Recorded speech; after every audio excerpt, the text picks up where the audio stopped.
সরকারের প্রজ্ঞা, দূরদর্শিতার সাধারণ কাণ্ডজ্ঞানের ঘাটতি এগুলো অন্য কিছু না। এগুলো ওনারা আগেই একটা ওর মধ্যে হলো তো বলতে পারে এক ধরনের সেগ্রিগেট, মানে তারপরে করে ফেলা।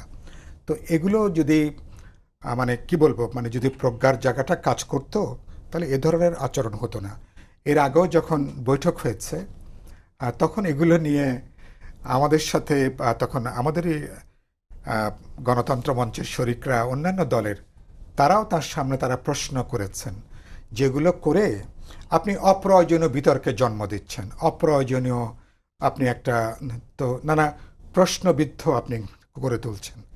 3 নম্বর, তো কোন বিবেচনায় যাদেরকে ডাকছেন, বিবেচনা কি, স্ট্যান্ডার্ডটা কি, মানুষ কি জানে তার মানদণ্ডটা কি, তার স্ট্যান্ডার্ডটা কি, মানে তো সেগুলোর জন্য। তো তারপরে আপনি এগুলো নিয়ে আমি গণমাধ্যমে খুব বেশি বলতে চাই না। 3 নম্বর দল যাকে ধরেন ডাকা হলো, কোন বিবেচনাতে, এটা কোন বিবেচনায়? তো এগুলো কোনো পরিষ্কার কোনো উত্তর আছে? এগুলো আমরা যেমনটি চাই, মানে আছে না যে আমার ছাগল আমি যেভাবে খুশি আমি কাটবো, আর কি আমি গলা দিয়ে কাটি আর আমি লেজ দিয়ে কাটি, আমি যেভাবে খুশি।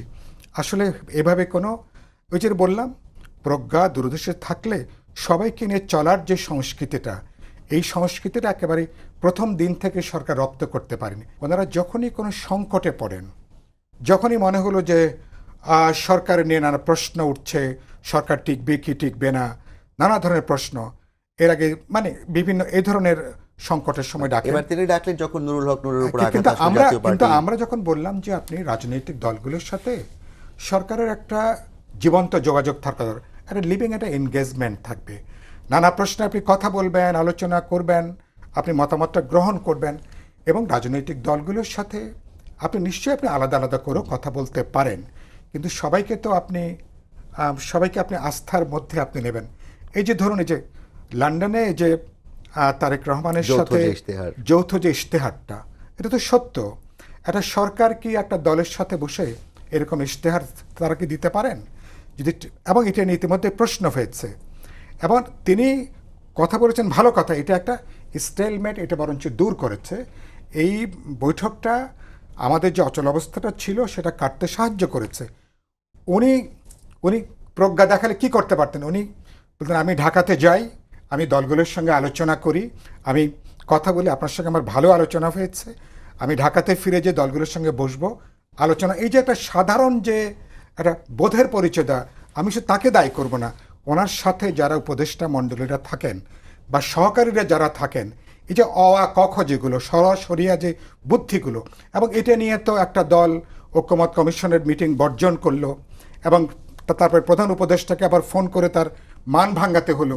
তো ইত্যাকার যে নানা ঘটনাবলী, তো এখন ধরেন বাকি দলগুলো যদি এখন বলে যে ঠিক আছে আমাদেরকে আপনি ফোন করে মান ভাঙান, তো রাষ্ট্র তো এভাবে চলে না।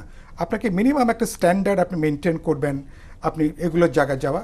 বাট যেটা গুরুত্বপূর্ণ হচ্ছে যে ওই যে বললেন ভাই, একটা কথা বললেন যে ওনারা এত জিনিস হাজির করে ফেলেছেন, মানে ঝাঁপিটা এতগুলো ঝাঁপি খুলেছেন যে ঝাঁপি খোলার চাবিগুলো এখন ওনাদের হাতে আর নাই।